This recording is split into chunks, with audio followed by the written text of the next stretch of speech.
Hey, what's up you guys, it's Connor, and today I'm going to be doing a book review on The Midnight Dunes by Steven Kelliher. If you guys don't know, this is the third book in the Landkiss saga, and I did reviews for the first two books, which I'll leave up in the card symbol. But this one is also not going to have spoilers because of the way that the series has been structured. If you guys don't know, this series follows this world where the people of this world can be chosen by the earth and are given powers. These people are called Landkiss, and there are different types of Landkiss.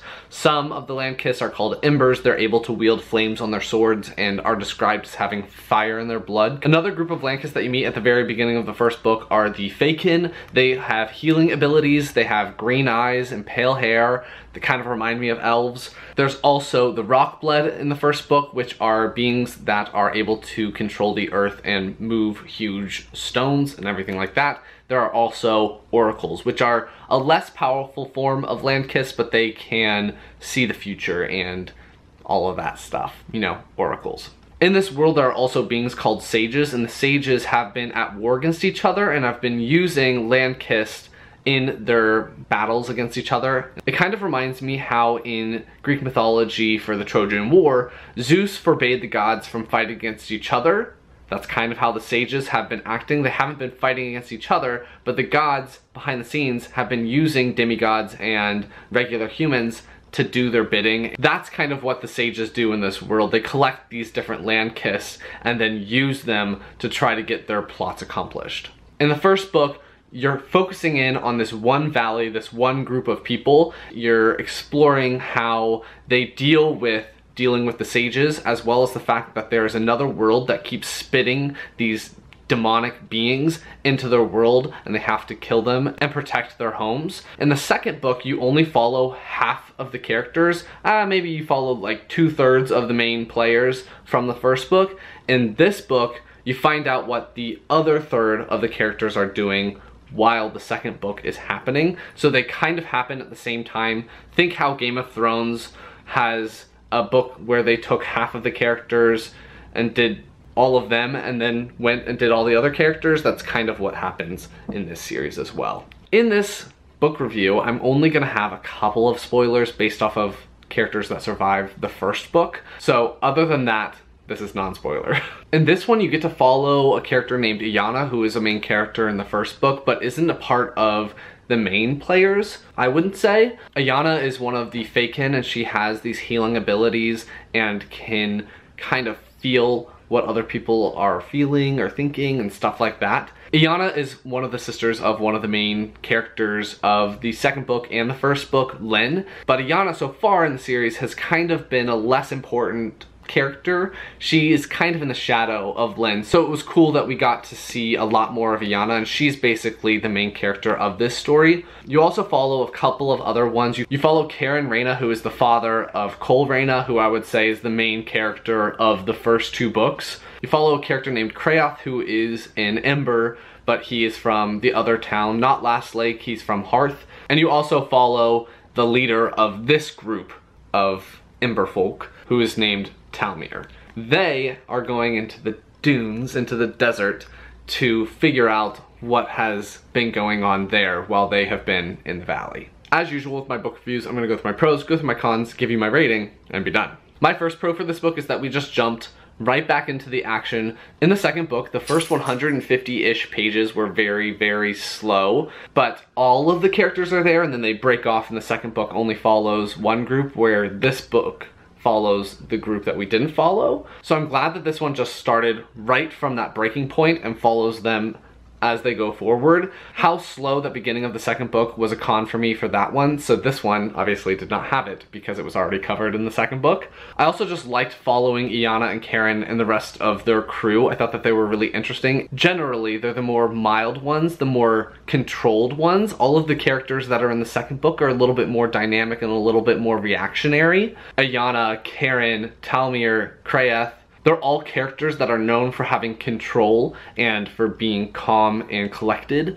So I thought it was interesting to see the differences between the second book and this book, because these characters deal with dangerous situations very differently. Especially with Iana and Karen, because they have such different personalities from Lynn and Cole that it was a funny juxtaposition, because they interacted so differently than those other characters. I really just loved learning more about Iana and about the Faekin in general. You follow a couple of other Faekin that have come along for the journey, and I liked that you find out that not all Landkist of a particular type have the exact same skill set, and I liked diving more into all of these Landkists and all of these powers. One of my favorite things in novels is world building, so the more information that I can get about the world building, about the magic system, and all of that, the more I'm gonna like it. As in the second book, we actually get to meet another type of Landkiss, which I thought was really cool. I really liked that Landkiss's powers.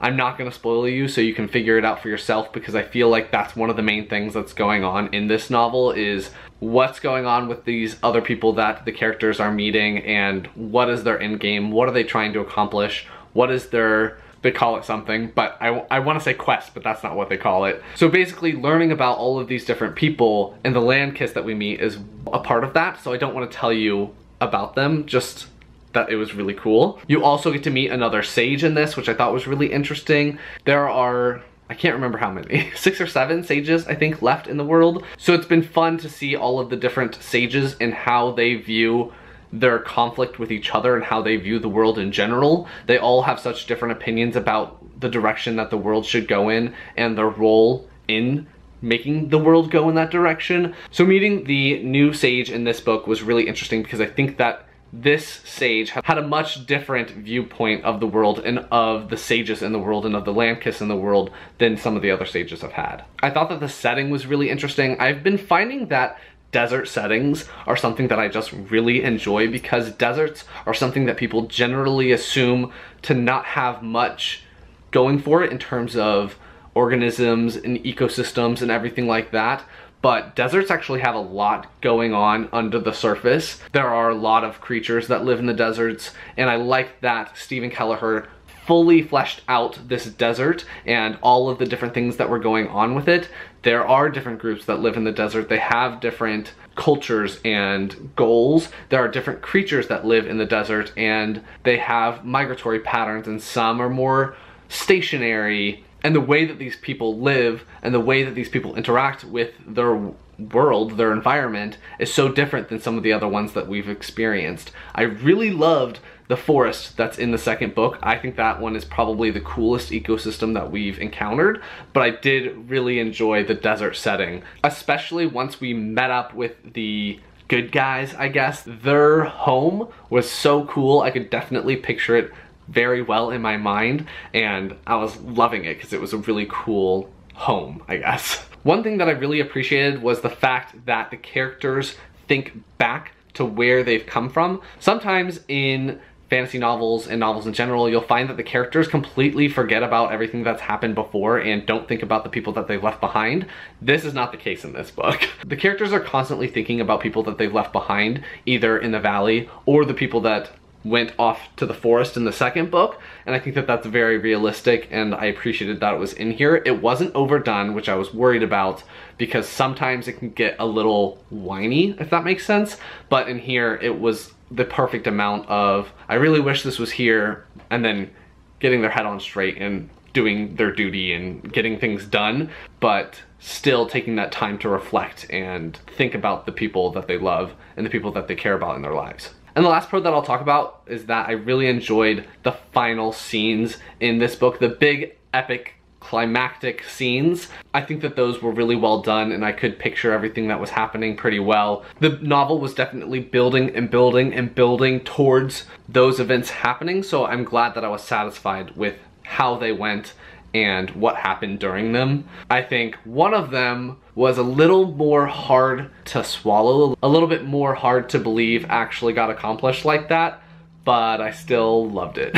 And I just love those big, epic final scenes in all of these books. Now I'm gonna talk about a couple of cons that I had. My first con for this is gonna be a little bit the pacing. For this series overall, each of the books has such a different feel to it, if that makes sense. So the first book is very action-packed and you get dropped in, you have to just figure out what's going on. The second book has a very, very slow, gradual fall into it, and then once you get to a certain point, the action picks up and you're going crazy. This one, I think, had the most consistent pacing throughout it, but it was quite slow, if that makes sense, until the very end where it's like, oh my gosh, everything is happening. This novel is about 550 pages and the writing isn't super tiny, but it's not big either. So coupled with my one neutral for the novel, it took me a really long time to get through. That's partially my own fault because I always start these novels at the worst time in my life. I started this one right before this semester of school started and I just didn't have the time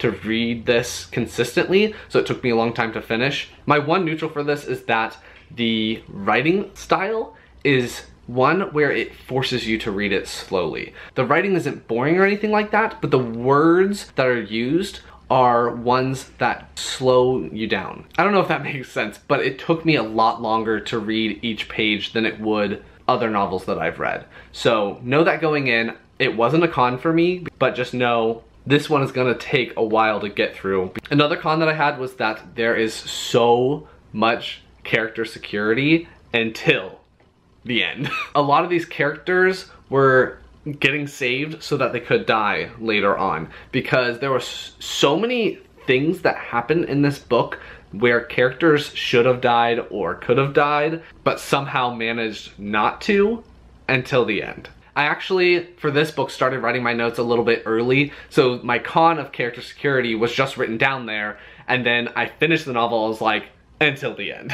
One thing, because I read this book so slowly, that I noticed was that there's a huge focus in on eyes. This whole series has a focus in on eyes because your eye color kind of reflects what magical powers you have. So Ayana has green eyes and Cole has red eyes, so does Krayath. The Landkiss that you meet in the second book have black eyes and white eyes, if I'm remembering that correctly. And then the new Landkiss that you meet in this, I think has gray or blue. So they constantly talk about eyes. There's a lot of eye color talk. All of the focus in on eyes kind of made me think of the Lord of the Rings movies and how every 5 seconds there's a close-up of Elijah Wood's face and his eyes. It's kind of like that. There's also a lot of cardinal direction talk, I guess is the word. Everything is described in east, west, north, south. It's referenced a lot and it actually made me a little bit confused, which was very weird. So when something is described as west, I constantly reference this map trying to figure out what was going on. I just feel like there was a little bit too much cardinal directioning because I was starting to get overwhelmed, which is weird because that should have helped, but it was used so much that it almost was the opposite. And my last pro that I'll have is that just in little parts, little small sections, I would be confused on what was happening and I'd have to go back and reread so that I could understand what was going on. But that happens very rarely and it's just in small little details that I was maybe just not reading close enough. That's a small con, but a con nonetheless. So overall, I really enjoyed this. I ended up giving it 4 stars, which is what I think I rated the second book as well. So this has been a pretty consistent series for me that I've been really enjoying. I definitely recommend it for people that really focus in on world building and superpowers, because I think that that's where these books really shine, because I love the magic in this world and all the superpowers that these people have, and I really love that this other world that is close to theirs is getting explored more and more and more. And also, we're getting to meet the other sages and everything like that. So I just think that the magic system and the world building is where I'm loving this series. So that's gonna be my review on The Midnight Dunes by Steven Kelliher. If you like this video, please give it a big thumbs up and comment down below if you've read this series before. Have you checked it out? Do you have anything similar where eye color matches the type of magic that they have that you would recommend to me? Anything else you want me to know, leave it down below and I will talk to you guys next time. Bye.